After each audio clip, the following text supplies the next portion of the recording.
సూర్యుడి యొక్క ఉపరితలం పైన 6000 డిగ్రీల ఉష్ణోగ్రత ఉంటుంది. ఒక మెరుపులో 30,000 డిగ్రీల ఉష్ణోగ్రత ఉంటుంది. సూర్యుడి యొక్క కోర్ పార్ట్‌లో 15 మిలియన్ డిగ్రీల ఉష్ణోగ్రత ఉంటుంది.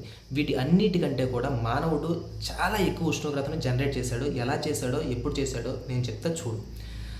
ఏమైందంటే సెకండ్ వరల్డ్ వార్ తెలుసు కదా మీకు. సెకండ్ వరల్డ్ వార్ జరిగినప్పుడు అనుభవం పడింది. ఆ అనుభవం వల్ల రిలీజ్ అయిన ఉష్ణోగ్రత ఎంతంటే సుమారుగా 100 మిలియన్ డిగ్రీస్ మామ. దానివల్ల ఎంతమంది చనిపోయారో, ఏం జరిగిందో మీకంతా తెలుసు.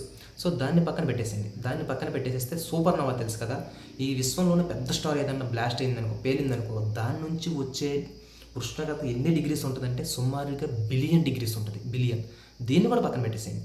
దీన్ని కూడా పక్కన పెట్టేసేస్తే మనకు స్విట్జర్లాండ్లో CERN అని ఒక సైన్స్ ల్యాబ్ ఉంది. చాలా పెద్ద ల్యాబ్ అనమాట.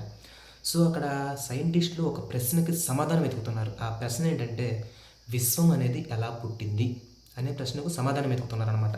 సో ఇలా దీని గురించి ఎక్స్పెరిమెంట్ చేస్తున్న భాగంలో ఏం చేస్తారంటే వీళ్ళు అక్కడున్న ల్యాబ్ దగ్గర సుమారుగా 27 కిలోమీటర్లు గొయ్యి తీశారు.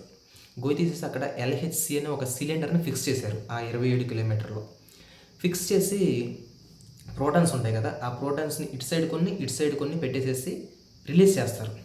ఎంత వేగంతో రిలీజ్ అవుతాయి అంటే అవి కాంతి వేగానికి దగ్గర వేగంతో రిలీజ్ అవుతాయి అన్నమాట. సో రిలీజ్ అయ్యి అంత వేగంతో వచ్చి ఢీకొన్నప్పుడు కొన్ని కణాలు అనేవి అప్పుడు తయారైతే ఆ కణాల బట్టి విశ్వం అనేది ఎలా పుట్టిందో సైంటిస్టులు పరిశోధన చేస్తున్నారు. సో దీన్ని కూడా పక్కన పెట్టేసేయండి. సో ఈ ప్రోటాన్స్ ఉన్నాయి కదా, ఈ ప్రోటాన్స్ వెళ్ళి గుద్దుకున్నప్పుడు ఆ వచ్చే హీట్ ఉంటుంది చూడండి మమ్మ, ఆ ఉష్ణోగ్రత ఉంటుంది చూడండి, అది 10 ట్రిలియన్ డిగ్రీస్ ఉంటుందంట మమ్మ. 10 ట్రిలియన్ డిగ్రీస్ మీరు అబ్జర్వ్ చేయండి. సో అంత హీట్ వస్తే మరి అసలు భూమి ఆగిద్దా బ్రో అని మీరు నన్ను అడగొచ్చు. సో అది ఎంత టైం ఉంటుందో కూడా ఇక్కడ ఇంపార్టెంట్. ఎంత టైం ఉంటుందంటే 1 సెకండ్ కూడా ఉండదు. ఆ హీట్ అనేది 1 సెకండ్ని ట్రిలియన్ టైమ్స్ డివైడ్ చేస్తే ఆ ట్రిలియన్ టైమ్స్లో ఒక పార్ట్ని తీసుకుంటే ఆ పార్ట్ ఎంత టైం అయితే ఉంటుందో అంత టైం మాత్రమే ఆ హీట్ అనేది అక్కడ ఉంటుంది. సో దానివల్ల భూమికి కానీ మనుషులకు కానీ ఎలాంటి ప్రమాదం ఉండదు. ఏం కంగారు పడాల్సిన పని లేదు. జస్ట్ విశ్వం అనేది ఎలా పుట్టిందో తెలుసుకోవడానికి ఆ ఎక్స్పెరిమెంట్ చేస్తున్నారు అంతే, అంతకుమించి ఏం లేదు.